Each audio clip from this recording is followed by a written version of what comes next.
अस्सलाम वालेकुम, मैं हूं शाहजेब खानजादा। चीनी की कीमतों में मुसलसल इजाफा हो रहा है। इस्लामाबाद समेत मुल्क के मुख्तलिफ इलाकों में 1 किलो चीनी 100 रुपए तक मिल रही है और खदशा है कि तहरीक इंसाफ की हुकूमत के तीसरे साल भी चीनी का बहरान जारी रहेगा, जो पहले साल में रहा दूसरे साल में रहा। और कीमतों में मजीद इजाफा होने का खदशा है, क्योंकि शुगर मिल्स मालिकान ने दावा किया है कि उन्होंने हुकूमत के तय करदा सपोर्ट प्राइस से ज़्यादा पर गन्ना खरीदा है और हुकूमती पाबंदी की वजह से जल्दी क्रशिंग का आगाज किया, जिसकी वजह से चीनी की पैदावार कम होगी। हुकूमत इन दावों को गलत करार दे रही है, मगर अब तक शुगर माफिया को कंट्रोल करने में नाकाम दिखाई दे रही है। गुज़िश्ता 2 बरस से शुगर मिल मालिकान मुख्तलिफ जवाब इख्तियार कर रहे हैं और मुसलसल चीनी की कीमतों में इजाफा हो रहा है। हुकूमत शुगर कमीशन की रिपोर्ट का, कंपटीशन कमीशन की रिपोर्ट का क्रेडिट लेती रही है, मगर बढ़ती हुई कीमतों पर एक्शन नहीं ले पा रही है। अब शुगर मिल मालिकान ने फिर से चीनी की कीमत 100 रुपए तक पहुंचा दी है। 7 जनवरी को शुगर मिल्स एसोसिएशन ने वज़ीर आज़म को खत लिखा और कहा कि शुगर इंडस्ट्री को क्रशिंग के लिए मखसूस तारीख यानी 30 नवंबर से 15 से 20 दिन पहले क्रशिंग शुरू करने पर मजबूर किया गया, जिसकी वजह से गन्ने की रिकवरी कम हुई और मुल्क तकरीबन 3 लाख टन चीनी से महरूम हुआ। इसके अलावा शुगर मिलर्स ने अपने खत में लिखा कि हुकूमत ने हमें यकीन दिलाया था कि इस सीजन में मिडिल मैन को दखल अंदाजी नहीं करने दी जाएगी और गन्ने की सपोर्ट प्राइस 200 रुपए को यकीनी बनाया जाएगा ताकि रिटेल पर 75 रुपए फी किलो चीनी मिल सके। मगर तमाम सूबों के केन कमिश्नर्स मिडिल मैन के किरदार को खत्म करने में नाकाम हुए, जिसकी वजह से गन्ने की कीमत 270 से 300 रुपए तक पहुंच गई है, जिसकी वजह से चीनी की कीमत 100 रुपए फी किलो से ऊपर जाने का खदशा है। हफ्ते को जियो न्यूज के प्रोग्राम नया पाकिस्तान में वफाकी वजीर बराए सनत व पैदावार हम्माद अजहर ने शुगर मिल मालिकान के इन दोनों दावों को गलत करार दिया।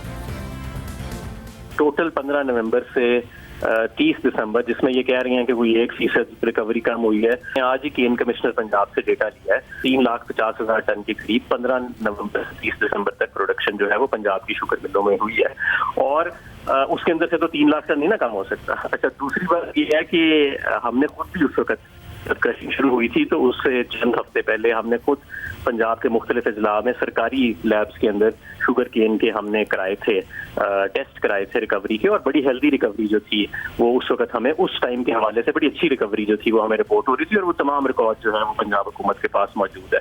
फिर ये भी है कि ये 12 मिलों के नुमाइंदगान खुद मेरे पास आए और इन्होंने कहा कि जी जो सूरत हाल है उसमें 15 नवंबर एक आइडियल डेट है कि जिस पे शुरू कर दिया जाए। इसके अलावा हम्माद अजहर ने गन्ने की सपोर्ट प्राइस के हवाले से वाजे किया कि चेक कराया गया है और मिल्स में 212 रुपए में गन्ना फरोख्त हो रहा है। कौन ठीक कह रहा है, कौन गलत? हमारे साथ मौजूद होंगे खालिद महमूद खोकर, जो सदर किसान इत्तेहाद हैं। किसान क्या वाकई इतना महंगा गन्ना बेच रहे हैं? और पहली दफ़ा इस पूरे क्राइसिस में हमें पाकिस्तान शुगर मिलर्स एसोसिएशन से उनके चेयरमैन सिकंदर खान साहब ज्वाइन करेंगे। आप दोनों का बहुत शुक्रिया। पहले खालिद महमूद खोकर साहब, मैं आपसे जानना चाहूँगा, 100 रुपए को की आज चीनी इस्लामाबाद में बिकने लगी है, ये बताइएगा कि अब शुगर मिलर्स ने खत भी लिखा है और ये कहा है कि जी 270 रुपए से 300 रुपए फी मन इस वक्त उन्हें गन्ना खरीदना पड़ रहा है, जिसकी वजह से ये कीमतें बढ़ रही हैं। मिनिमम सपोर्ट प्राइस 200 रुपए है। आप खुद गन्ने के कारोबार से भी वाबस्ता हैं, क्या ऐसा ही है? मैंने अपना गन्ना जेके शुगर मिल में दिया, आज ही मैंने वहाँ से अपने निकलवाया है कि मेरे आज के हिसाब से मेरी इस वक्त तक आज तक ऑन एवरेज रेट क्या बन रहा है। ठीक है जी। हाँ। मैं बड़ा ग्रोवर हूँ गन्ने का, मुझे आज तक जो इस वक्त तक जो ऑन एवरेज रेट आज की रेट तक बना है वो 220 रुपए मेरा रेट बना है जी। अच्छा, आप यानी कि मिड नवंबर से ये क्रशिंग शुरू हो गई थी, तो शुरू में आपने 200 रुपए दिया, उसके बाद ज़्यादा रेट दिया। ये जो एवरेज निकली है इसका मुझे बता दें कि आपने कम से कम कितना रेट दिया आपको मिला और ज़्यादा से ज़्यादा कितना रेट मिला है और ये किन किन महीनों में हुआ है? मुझे कम से कम जो रेट मिला वो 200 मिला।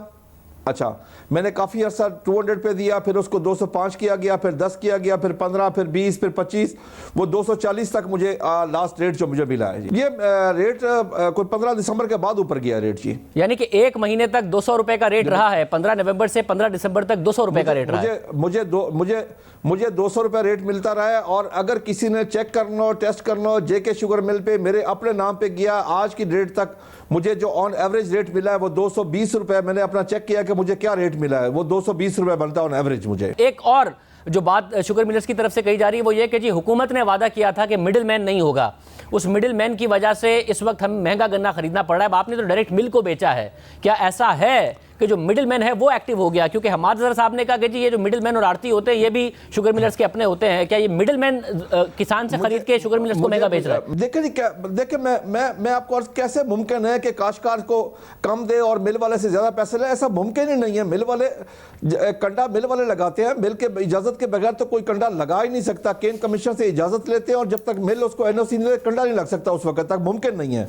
वो मिल के लोग ही होते हैं, मिल के एजेंट होते हैं, मिल के बगैर कोई बंदा कंडा नहीं लगा सकता। दैट्स इम्पॉसिबल, मुमकिन ही नहीं है जी इस वक्त। बहुत शुक्रिया। हुकूमत और किसानों का मौक़िफ़ आपने सुना। हमारे साथ सिकंदर खान साहब मौजूद हैं, chairman Pakistan sugar millers association. बहुत शुक्रिया सिकंदर खान साहब। इसका साहब जो आपने क्लेम किया है अपने ख़त में, जो कि वज़ीर आज़म को आपकी तरफ से लिखा गया, उसको ज़ाहिर है हमाद अजहर साहब ने डिनाई किया कि एक तो रिकवरी कम नहीं है, उन्होंने लैब से भी चेक कराया है, दूसरा प्राइस के ऊपर भी उनकी तरफ से कहा गया। मैं पहले जानना चाहूँगा, उन्होंने कहा था कि जी जब प्रोड्यूस ही 3.5 लाख टन हुआ है तो 3 लाख टन की रिकवरी कैसे कम हो सकती है?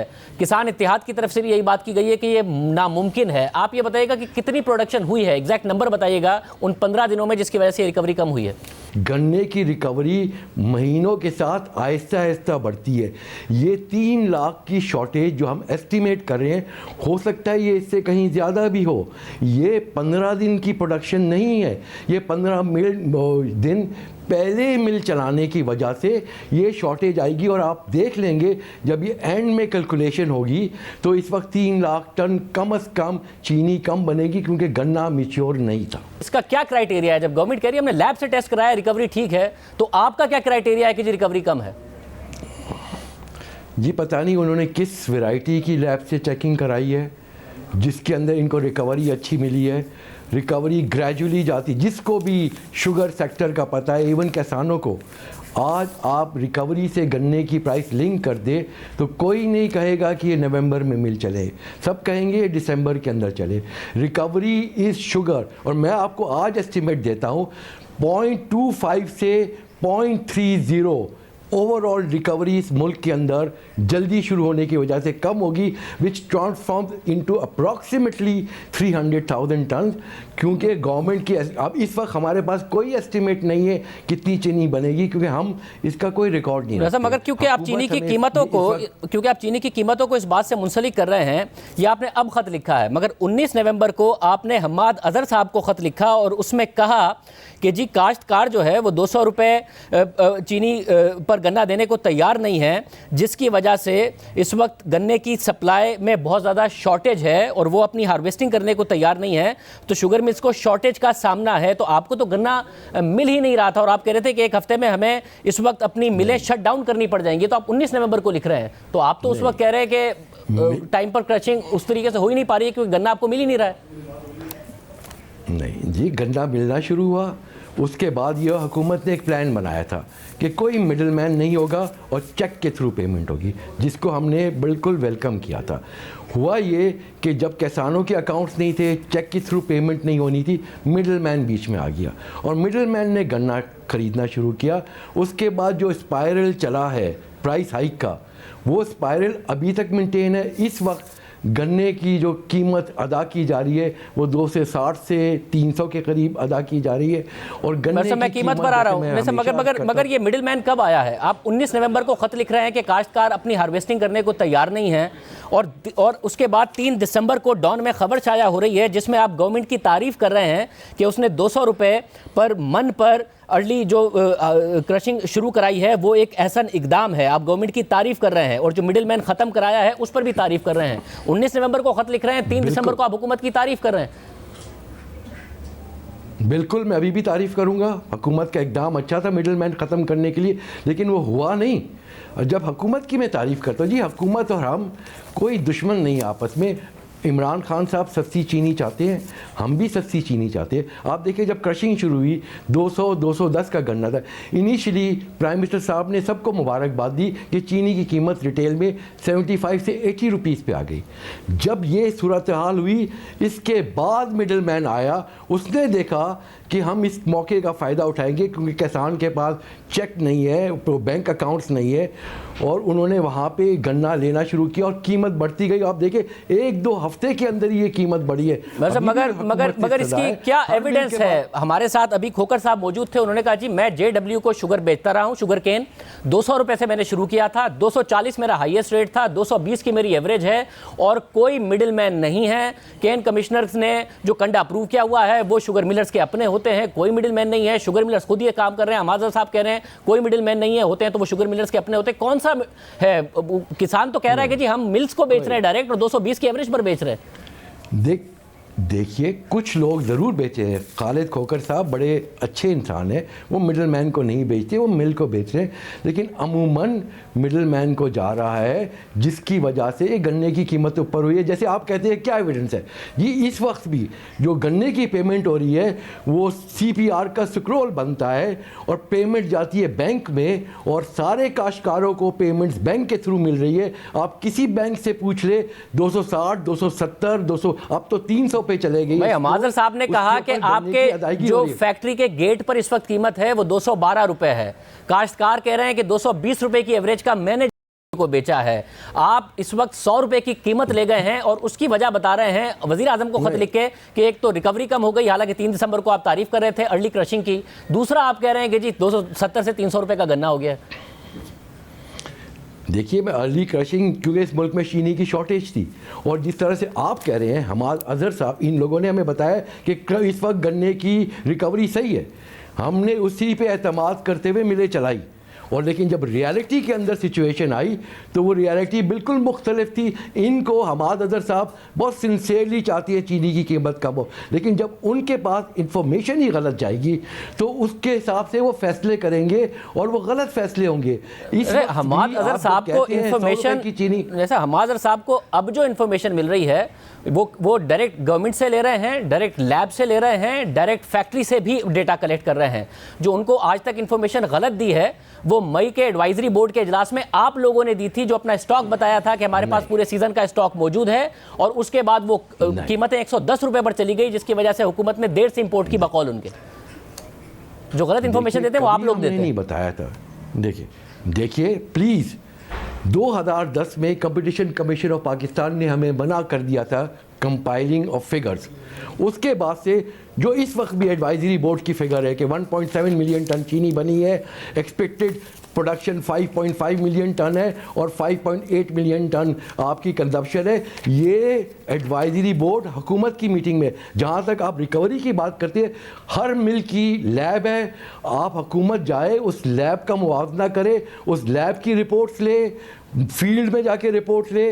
और सिर्फ देखिए इस वक्त जो हम नहीं चाहते हैं मीडिया में हैरेसमेंट हो, इस वक्त चीनी 100 रुपए की नहीं गई है। और ये भी आप नोट करें कि किसान का भी प्राइस बढ़ी है। पहले शुगर कमेटी की रिपोर्ट आई, आप लोग कहते हैं वो गलत है। शुगर कमीशन की रिपोर्ट आई, आप वो भी कहते हैं गलत है।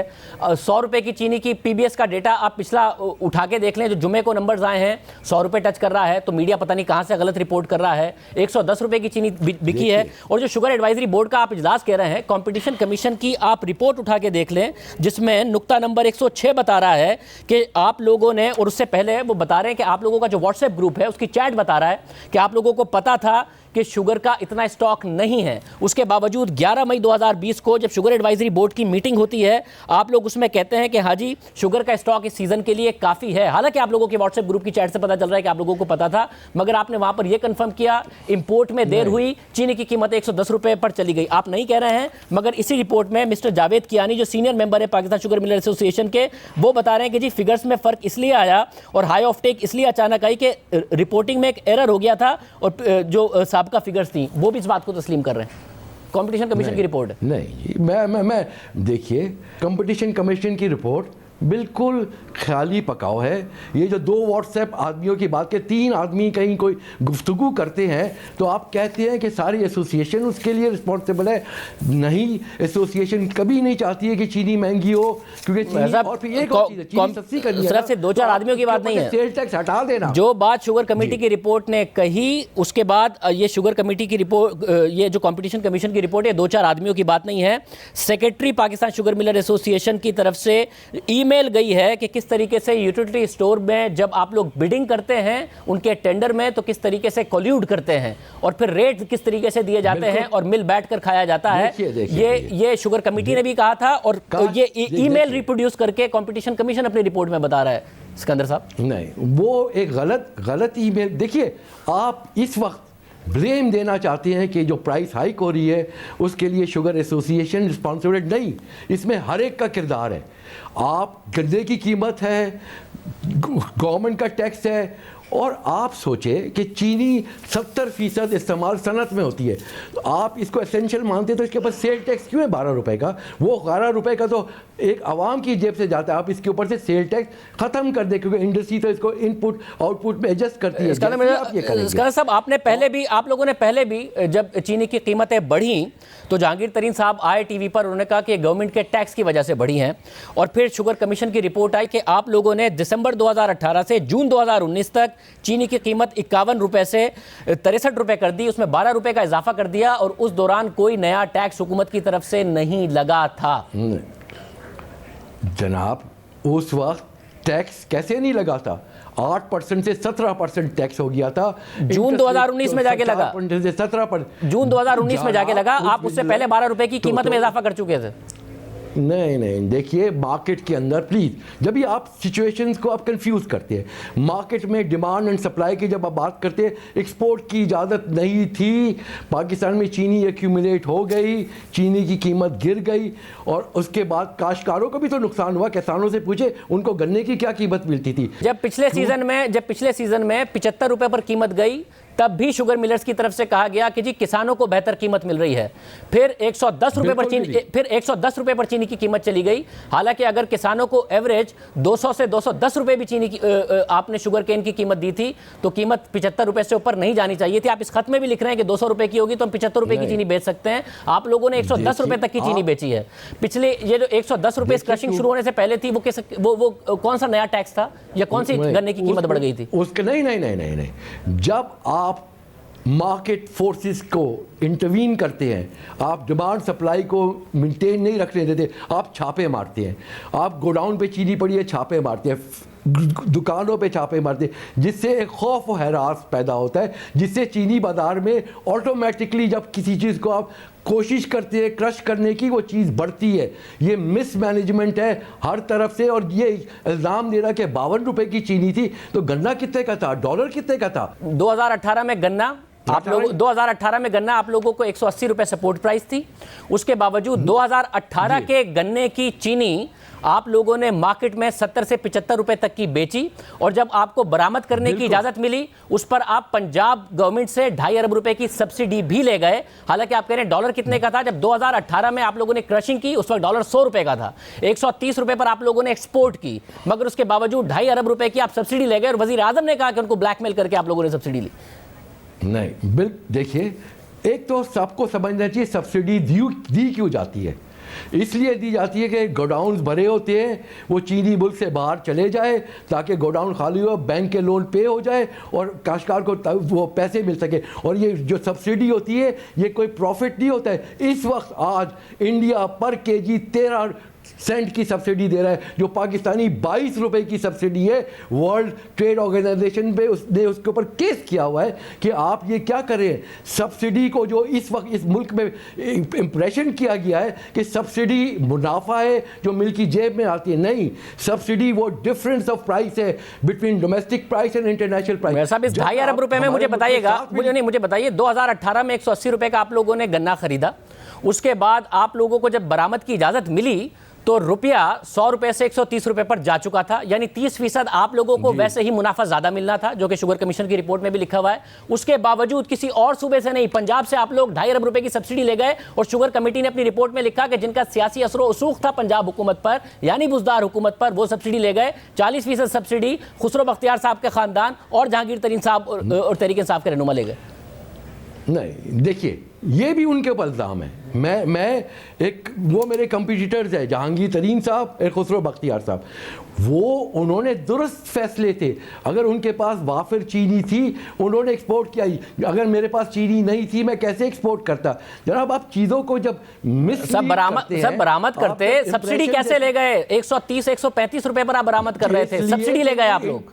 इंटरनेशनल प्राइस, अच्छा ये बात है ना, तो आप जाए आगे जब 7 मिलियन टन की शुगर प्रोडक्शन हुई, हम गए थे खुर्रम दस्तगीर साहब के पास, उस वक्त इंटरनेशनल प्राइस 550 से $600 थी, हमारे पास 2 मिलियन टन एक्स्ट्रा थी, 2.5 मिलियन टन।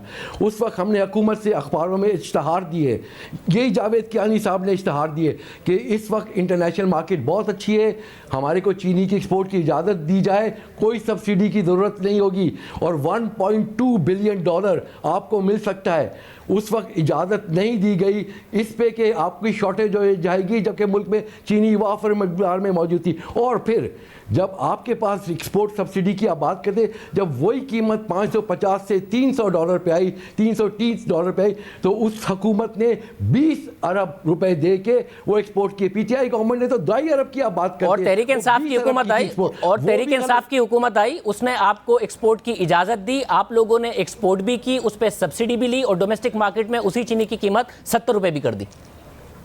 देखिए जो डोमेस्टिक कीमत थी चीनी बाजार में वो बिलो द कॉस्ट बिक रही थी। होता ही है कि डिमांड एंड सप्लाई, दोबारा मैं आपको मार्केट, आप जब मार्केट मैकेनिज्म को फोर्स करेंगे, ये क्यों 52 रुपीज़ की थी, आपके पास मिलियंस ऑफ टन चीनी ज़्यादा थी। जब वो चीनी एक सही मकदार के अंदर आ गई, जो मार्केट के डिमांड के हिसाब से कीमत बढ़ी, उसका फ़ायदा क्या हुआ? एज ऑफ नाउ पिछले 6 महीने में, मुझे पिछले 6 महीने में बताइए कौन सी डिमांड पाकिस्तानियों की बढ़ गई है? 25 kg पर कैपिटा इस वक्त पाकिस्तानियों की कंजम्पशन है। क्या पाकिस्तानी अचानक ज्यादा चीनी खाने लगे थे? जो जुनाइब है आप लोगों ने दिखा दिया कि 3 गुना ज्यादा है, आप लोगों ने अचानक 110 रुपए की कीमत कर दी। ये क्या हुआ था अचानक? अभी तो आप कह रहे हैं कि जी आपको गन्ना महंगा मिल रहा है, जिसको किसान इत्तेहाद और हमाजर साहब कह रहे हैं कि गलत बयानी है, मगर उस वक्त कैसे हो गया था? देखिए उस वक्त जब चीनी यहाँ पे 70-80 रुपए की थी, अफगानिस्तान में 160 रुपए की थी। मैं आपको कह रहा हूँ कि वो स्मगल हो गई। आप मेरी उस बात को तो अहमियत नहीं देते। स्मगल कैसे हो गई? आप लोगों नहीं, स्मगल कैसे हो गई? आपका कंपटीशन कमीशन आपके लोगों की व्हाट्सएप चैट रिप्रोड्यूस कर रहा है, उसके बाद बता रहा है कि आप लोगों को पता था कि आप लोगों के पास 3 लाख का इस वक्त नहीं है स्टॉक, उसके बावजूद आपने शुगर एडवाइजरी बोर्ड में बताया कि स्टॉक मौजूद है, और फिर जुलाई में आप लोगों ने अचानक दिखाया कि जो कंजम्पशन है वो 3 गुना हो गई है। तो ये आप लोगों का एरर था, आप लोग 110 रुपए की कीमत ले गए। नहीं भाई जनाब, ये हम जो रिपोर्ट थी कि कितनी शुगर की प्रोडक्शन है वो हमारी रिपोर्ट नहीं थी, ये रिपोर्ट एडवाइजरी बोर्ड की रिपोर्ट थी जिसको करेक्ट किया गया जावेद कियानी। हमारी इस वक्त ना हम कंपाइल करते हैं ना हमारे, इस वक्त भी मुझे नहीं पता पाकिस्तान में कितनी चीनी बनी है, ये तो एडवाइजरी बोर्ड मुझे बता रही है कितनी चीनी है। सब इसमें ये जो आपकी इंडस्ट्री है, अब ये जो आपकी इंडस्ट्री है, अब जाहिर है एक सियासी तौर पर एक इन्फ्लुएंस रखने वाली इंडस्ट्री है। यहाँ तरीनों की भी मिले हैं, शरीफों की भी मिले हैं, जरदारी साहब और उनके दोस्तों की भी मिले हैं, यहाँ पे खुसरो ख़ानदान की भी मिले हैं। क्या हो साउथ पंजाब में कॉटन बेल्ट बुरी तरीके से मुतासिर हो गया, आप लोगों ने कीमतें 100 रुपए से ऊपर रखी, वजीर आजम ने शुगर कमेटी की रिपोर्ट बना ली, शुगर कमीशन की रिपोर्ट बना ली, कॉम्पिटिशन कमीशन की रिपोर्ट बना ली, ये कीमतें कैसे नीचे आएँ? क्या करे हुकूमत?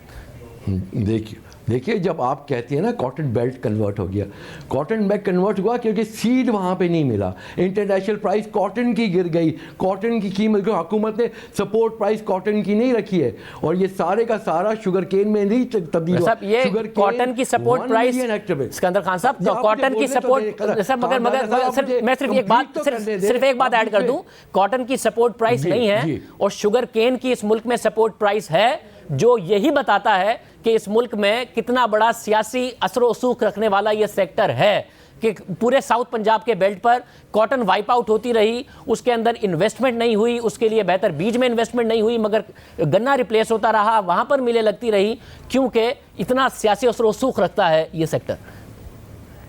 देखिए आपने आई थिंक अखबार के अंदर कॉटन जिनर्स की अपील नहीं देखी प्राइम मिनिस्टर को, जो वो क्या कह रहे हैं, वो यही डिमांड कर रहे हैं कि सपोर्ट प्राइस दी जाए। ये सपोर्ट प्राइस अगर सियासत, आप सपोर्ट प्राइस की बात क्यों करते? आप एक चीज़, आप किसान को क्या पैसा नहीं देना चाहते, क्या नहीं चाहते आप बिगर सेगमेंट ऑफ सोसाइटी में खुशहाली है? इस वक्त जो 300 रुपए का गन्ना बिक रहा है एक तरीके से किसानों के अंदर खुशहाली आएगी, रूरल इकोनॉमी के अंदर पैसा आएगा, आपकी कंस्ट्रक्शन होगी मैक्रो में। और आपने लास्ट ईयर भी यही कहा था, मुझे याद है जहांगीर तरीन साहब ने, सुन ले, जहांगीर तरीन साहब ने लास्ट ईयर भी यही कहा था, कोई किसानों में खुशहाली नहीं आई। किसान आज भी कह रहे हैं कि इन्होंने महंगी चीनी बेची है, हमें गन्ना इतना महंगा नहीं मिला है, हमारी कॉस्ट 60% बढ़ गई है, शुगर मिल्स की कॉस्ट 60% नहीं बढ़ी है। देखिए, जब शुगर मिल की कैसे, जब उनकी कॉस्ट गन्ना 300 रुपए का हो गया, मैं बार बार दोहराना नहीं चाहता, 80 से 85% कीमत गन्ने की है, 80 से 85% गन्ने की है। सिकंदर खान साहब, आप लोगों ने पिछले साल गन्ना 215 रुपए की एवरेज पर खरीदा है, यानी कि 180 रुपए से 215 रुपए अगर ऊपर जाता है तो 15 से 20% ऊपर है। किसान की कॉस्ट 60% बढ़ी है, आपकी 15 से 20% बढ़ी थी, आपने 100 रुपए चीनी महंगी कर 100% चीनी महंगी कर दी। देखिए 215 नहीं थी पिछले साल, 240 थी। और चीनी इस तरह नहीं होती है, गन्ने की कीमत बढ़ती है, चीनी की कीमत बढ़ती है। इस साल सीजन के शुरू में क्यों 73, 74, 75 से 80 की प्राइस थी, गन्ना 200 का था, बाद में पता चला उसकी रिकवरी भी कम है और फिर प्राइस बढ़ती चले गई। तो आपकी जो मंथली कंजप्शन चीनी की है या रिकवरी बढ़ती है, उसके साथ आप पूरे क्रशिंग सीजन या पूरे सेक्टर को जिम्मेदार नहीं कराते। नॉट एग्जैक्टली, गवर्नमेंट ने दरामद की थी, जब तक दरामद की गई चीनी मार्केट में मौजूद थी, तब तक आप लोगों ने उसको नीचे रखा और फिर आप लोगों ने अचानक कीमतें बढ़ा दी। दरामद होने वाली चीनी आई कितने में? ये सारी चीनी इंडिया से सल्फर वाली चीनी दुबई आई, दुबई से रीपैक होके पाकिस्तान आई है। ये अब क्या बात का, और वो चीनी लोग खाना नहीं चाहते। और प्रिसाइजली आपको पता है कि इस वक्त भी दुनिया में अच्छी है, और आपको पता है प्रिसाइजली इस वक्त भी दरामद करेंगे तो आपने खुद अपने खत में लिखा है कि 95 रुपए की पड़ेगी, इसलिए आप लोग इन कीमतों को ऊपर ले गए। इसलिए कि मई जून के अंदर जब एडवाइजरी बोर्ड को कहा गया था कि आप 3-4 lakh ton raw sugar season से पहले इंपोर्ट कर ले, पूरा डेलीगेशन गया था, अगर आप कर लेते वो सीजन के साथ चलती रहती, ना शॉर्टेज होनी थी। और इसी तरह एक तरह से आप ये इंपोर्ट की बात है, वो जो 1.5 लाख टन चीनी पख्तूनख्वा में नहीं बन रही है, 4 अरब का टैक्स नहीं मिल रहा है, उसके ऊपर खामोशी। क्योंकि आपके मुल्क के अंदर आप 2 निज़ाम चला रहे हैं। आप एक तो चाहते हैं कि चीनी सस्ती हो, किसान को गन्ना ज़्यादा मिले, उसी तरह मैं आटे की बात करूं, गंदम की कीमत बढ़ती जा रही है, आटे की कीमत बढ़ती जा रही है। हर चीज़ का रिलेशनशिप है। जब आप रिलेशनशिप के कॉन्टेक्स्ट से उड़ा के आप सिर्फ इल्ज़ामदेही पे आएंगे तो चीज़ें गलत हो जाती है। इस वक्त में बहुत शुक्रिया सिकंदर खान साहब हमारे साथ मौजूद थे। अब देखते हैं कि हुकूमत क्या इकदाम करती है। चीनी 100 रुपए की बिक रही है। आपने पाकिस्तान शुगर मिल एसोसिएशन का मौक़िफ़ भी सुना है। प्रोग्राम में एक ब्रेक शामिल करते हैं। पाकिस्तान डेमोक्रेटिक मूवमेंट की 2 बड़ी जमातें DGISPR के बयान को खुशाइंद करार दे रही हैं और साथ ही उम्मीद का इजहार कर रही हैं कि सियासत में इदारों की मुदाखलत अब नहीं होगी। मगर इसके बावजूद PDM सरबराह मौलाना फजलुर रहमान का लहजा नरम नहीं हो रहा। गुज़िश्ता रोज़ हमारे ही प्रोग्राम में गुफ्तगू करते हुए नून लीग के रहनुमा एहसन इकबाल, पीपल्स पार्टी के रहनुमा कमरुज़्ज़मा कायरा ने मेजर जनरल बाबर इफ्तिखार के इस बयान का खैर मकदम किया कि फ़ौज को सियासी मामलात में ना घसीटा जाए। लेकिन साथ ही दोनों रहनुमाओं का कहना था कि ये अज़म अमली इक़दामात की सूरत में नज़र भी आना चाहिए। जब मुदाखलत ख़त्म होगी तो ऐसा खुद ब खुद नज़र भी आ जाएगा। दूसरी जानिब PDM के सरबराह मौलाना फजलुर रहमान ने गुज़िश्ता रोज़ मालाकंड में जलसे से खिताब किया और आज कोयटा में मीडिया से गुफ्तगू भी की। लेकिन हुकूमत और इस्टेब्लिशमेंट के खिलाफ उनका लहजा नरम नहीं हुआ। मगर पीपल्स पार्टी ने कह दिया है और नासिर हुसैन शाह साहब ने आज वाज़ेह किया कि पीपल्स पार्टी के चेयरमैन ने सिर्फ इस्लामाबाद की तरफ मार्च की बात की है। नून लीग कह रही है कि डी चौक में धरना होगा। मगर मौलाना अपने बयान पर अभी भी कायम है। हमारे साथ सीनियर सहाफ़ी तज़कियाकार सुहेल वड़ाई साहब मौजूद हैं। वड़ाई साहब बहुत शुक्रिया। वड़ाई साहब, आप समझ रहे हैं कि 2 पार्टियां कम से कम डिसाइड कर चुकी हैं कि अब तनकीदों का रुख भी, लॉन्ग मार्च का रुख भी हुकूमत की तरफ होगा। अभी मौलाना ही का जो बयानिया है वो पुराना बयानिया रह गया है और आप इसमें भी तब्दीली आता देख रहे हैं? जी, मेरा ख्याल है कि तब्दीलियां तो आती रहेंगी, लेकिन हमारा जो पिछले 2 धरनों का तजर्बा है उसमें आप देखें कि पहले कहा गया था कि हम नहीं जाएंगे डी चौक तक, इमरान खान साहब लेकिन बिलाखिर पहुंच गए थे। तो इसलिए जब धरना हो जाता है शुरू तो फिर उसकी डायरेक्शन जो है इस्लामाबाद जाकर या पिंडी जाकर उसको रोकना बड़ा मुश्किल होगा। इसलिए ये जितनी देर तक पहले वाज़ेह तौर पर एक पैगाम या ऐलान नहीं किया जाता उस वक़्त तक यकीन नहीं आता, क्योंकि ये डर बहरहाल मौजूद है कि ये पिंडी जाएंगे या इस्लामाबाद जाएंगे। ये वाज़ेह चीज़ नहीं है अभी। अच्छा, और नून लीग का बयानिया आपके ख्याल में नरम हुआ है या नून लीग अपने उसी बयानिए पर मौजूद है? एक आध और तकरीर नवाज शरीफ साहब या मरीम नवाज साहबा कर देंगी? मेरा ख्याल है कि देखें, जो पहला बयानिया था उसमें कोई नुमाया कामयाबी नहीं हुई, इसलिए मेरा ख्याल है कि बयानिए के लहजे हर तरफ से बदले हैं। पीपल्स पार्टी ने भी बदला है, नून के अंदर भी थोड़ी नरमी आई है, और मौलाना फजलुर रहमान भी उतने सख्त नहीं हैं। आप देखें जो इन्होंने इब्तदा की अपनी बात की कि फ़ौज नागुज़ीर है, हम उसकी बड़ा एहतराम करते हैं, हद दर्जा करते हैं, और फिर आखिर में एक फ़िक्रा जो उन्होंने एहतजाज का फ़िक्रा जो है वो कहा है। तो ये सारे ही बड़े समझदार लोग हैं।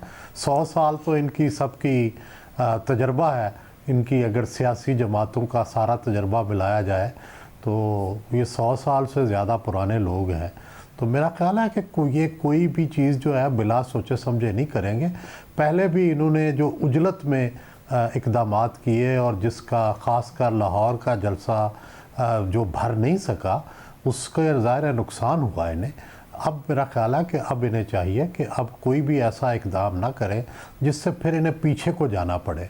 अब जो भी इक़दाम करें सोच समझ कर लें, और ताकि आगे को जाएं, और वाकई अगर कोई प्रोटेस्ट करना चाहते हैं तो वो प्रोटेस्ट ऐसा हो कि जिसका कोई असर भी हो। और बड़ा साहब, जो एक मोमेंटम ये बिल्ड करना चाहते थे, क्या वो मोमेंटम बिल्ड हुआ, और क्या वो उसी जगह पर मौजूद है अगर हुआ, या इन्हें दोबारा से मोमेंटम बिल्ड करना पड़ेगा और अगर ये मार्च और अप्रैल में जाकर लॉन्ग मार्च का सोचते हैं? मेरा ख्याल है कि जितना एक एक्टिवेट करने की हद तक तो हुआ, लेकिन मोमेंटम बिल्ड नहीं हुआ। मेरा ख्याल है इन्हें दोबारा दूसरी लहर में करना पड़ेगा, और ये कोई हैरान कुन बात नहीं है शाहज़ेब साहब। इमरान खान पता नहीं कितनी दफ़ा मोमेंटम बिल्ड करते थे, वो फेलियर हो जाता था, फिर दोबारा मोमेंटम बिल्ड करते थे। पता नहीं उन्होंने कोई 6-7 ऐसी अटैम्प्ट की हैं, जिसके बाद हत्ता कि उनका जो धरना था वो भी नाकाम हो गया था 126 दिन के बाद, और वो समेट कर घर आ गए थे। तो इसलिए ये कोई हैरान कुन बात नहीं है। तहरीक के मरहले होते हैं। पहला मरहला ये था कि उन्होंने ये बताया कि हम जलसे कर सकते हैं, हम एहतजाज कर सकते हैं, लेकिन इससे ये लगा कि भाई इनकी एक ख़ास लिमिटेशन है, इस हद तक जलसे कर सकते हैं। अब अगला सवाल आएगा कि लॉन्ग मार्च में क्या उनकी लिमिटेशंस हैं, किस हद तक इनका आपस में इत्तेहाद है, कौन सी पार्टी क्या चाहती है। फिर जाहिर है एक इत्तेफाक होगा, फिर उस इत्तेफाक पे चलेंगे। तो ये मरहले जो हैं ये हर अपोजिशन इत्तेहाद में हर पार्टी को देखने पड़ते हैं। बहुत शुक्रिया सुहेल राय साहब का तज़िया आपने सुना। प्रोग्राम में एक ब्रेक शामिल करते हैं और हम खबर बात करें। जनवरी में वही हो रहा है जिस खदशे का इजहार हम बार बार इस प्रोग्राम में करते रहे। गैस का बहरान मजीद संगीन होता जा रहा है। घरेलू सार्फिन को गैस नहीं मिल रही, मगर अब इंडस्ट्री भी शिकायत कर रही है, एक्सपोर्ट इंडस्ट्री शिकायत कर रही है। कराची के सनतकारों ने गैस की फराहमी मुतासिर होने की शिकायत की है। कराची के 7 सनती इलाकों ने गैस बहरान का जिम्मेदार हुकूमत को ठहराया है और कहा है कि शॉर्टफॉल को पूरा करने के लिए हुकूमत ने ज़रूरत के मुताबिक LNG दरामद नहीं की। हालांकि टर्मिनल पर इजाफी दरामद की कैपेसिटी मौजूद थी। हालांकि वज़ीर-ए-आज़म के मामले खुसूसी बराए पेट्रोलियम नदीम बाबर ने दावा किया था कि जनवरी की ज़रूरत के मुताबिक गैस का इंतज़ाम कर लिया है, टर्मिनल जनवरी में भी पूरी कैपेसिटी पर चलेगा। मगर अब इंडस्ट्री कह रही है कि उन्हें गैस नहीं मिल रही, वादे के मुताबिक नहीं मिल रही है। Korangi association of trade and industry के सदर इस वक्त हमारे साथ मौजूद हैं, सलीम उज़्ज़मा साहब, बहुत शुक्रिया। साहब आपका आज स्टेटमेंट आया कि कैपेसिटी मौजूद है और हुकूमत नाकाम हुई है। इस वक्त कितने क्राइसिस का सामना है? देखिए, इसमें कैपेसिटी टर्मिनल्स के ऊपर मौजूद है। LNG यकीनन इंपोर्ट की जा सकती थी। हमारी बात हुई PGP का जो पाकिस्तान गैस बोर्ड का टर्मिनल है वहां पे भी, और जो दूसरा टर्मिनल है एंग्रो का, हमने वहां पे उनसे कंफर्म भी किया कि कैपेसिटी अभी उनके पास मौजूद है। और जो लाइन है, जो ट्रांसमिशन लाइन जो गैस को ट्रांसपोर्ट करती है, उसके अंदर भी कैपेसिटी मौजूद है। तो यकीनन गैस की अवेलेबिलिटी अगर उसको बाइंग की जाती, टाइमली एक्शन लिए जाते, तो गैस की फराहमी को यकीनी बनाया जा सकता था, और आज जिस क्राइसिस का हम शिकार हैं, इस क्राइसिस को अवॉइड किया जा सकता था। और नदीम बाबर साहब ने इन्हीं महीनों के लिए वादा किया था कि कराची की इंडस्ट्री से भी कि LNG की कीमत दें और आपको बिला तातुल गैस मिलेगी। जी बिल्कुल, आपने सही बात की। इंडस्ट्रीज के साथ, एक इनकी एक्सपोर्ट इंडस्ट्रीज के साथ गवर्नमेंट की मीटिंग्स हुई और इसमें बड़े डेलिब्रेशंस हुई। जो एक्सपोर्ट इंडस्ट्रीज का गैस का रेट था, जीरो रेटेड सेक्टर जिसको कहा जाता है, जीरो रेटेड सेक्टर का गैस का रेट 786 रुपए पर MMBTU था। इसके ऊपर गवर्नमेंट ने एक निगोशिएशन की और अगर हम इसका लगा लें कि अगर इंक्रीज बनता था तो वो 800 कुछ रुपए बनता था, लेकिन 800 रुपए के बजाय 854 रुपए के बजाय इसको 930 रुपए के ऊपर गवर्नमेंट ने कहा कि जी तमाम जितनी भी इंडस्ट्रीज का लोड है वो आप बेयर करें, क्योंकि ऑलरेडी हम जो लोकल इंडस्ट्री है उससे बहुत ज्यादा चार्ज कर रहे हैं, बाकी तमाम लोगों से फर्टिलाइजर से हम ऑलरेडी चार्ज कर रहे हैं, हम उनके रेट नहीं बढ़ा सकते, तो आप एक्सपोर्ट वाले अपना सारे कॉस्ट बेयर कर लें। हम इसके ऊपर टाइमली अरेंजमेंट्स करेंगे, इस बेसिस के ऊपर हमारे पास रेवेन्यूज आ जाएंगे, हम टाइमली अरेंजमेंट करेंगे और 5 महीने के लिए आप ये रेट अपने बढ़ा लो। 5 महीने के लिए रेट पे एग्री किया इंडस्ट्री ने, सिर्फ इस वजह से कि एक्सपोर्ट मार्केट के अंदर जो हमारे ऑर्डर्स हैं वो टाइमली उसको हम डिलीवर कर सकें, उसको हम अपने कमिटमेंट्स को पूरा कर सकें। इस बेसिस पे एग्रीमेंट तो कर लिया और रेट भी बढ़वा दिए गए, लेकिन बदकिस्मती से वो जो कमिटमेंट था हुकूमत की तरफ से कि टाइमली अरेंजमेंट्स करने थे, वो अरेंजमेंट्स नहीं किए जा सके और उसकी वजह से फिर आप ये देखिए कि गैस की इस वक्त मुल्क में बहरान पैदा हो गया, जो कि बहरान हम अवॉइड कर सकते थे, जिस बहरान को हम बचा सकते थे, लेकिन टाइमली अरेंजमेंट्स ना करने की वजह से ये बहरान मुल्क में पैदा हुआ। बहुत शुक्रिया। इस वक्त वजारत पेट्रोलियम की गलतियों की वजह से अवाम ही नहीं मुतासिर हो रहे हैं, इंडस्ट्री भी पाकिस्तान की बुरी तरह मुतासिर हो रही है। प्रोग्राम में एक ब्रेक शामिल करते हैं।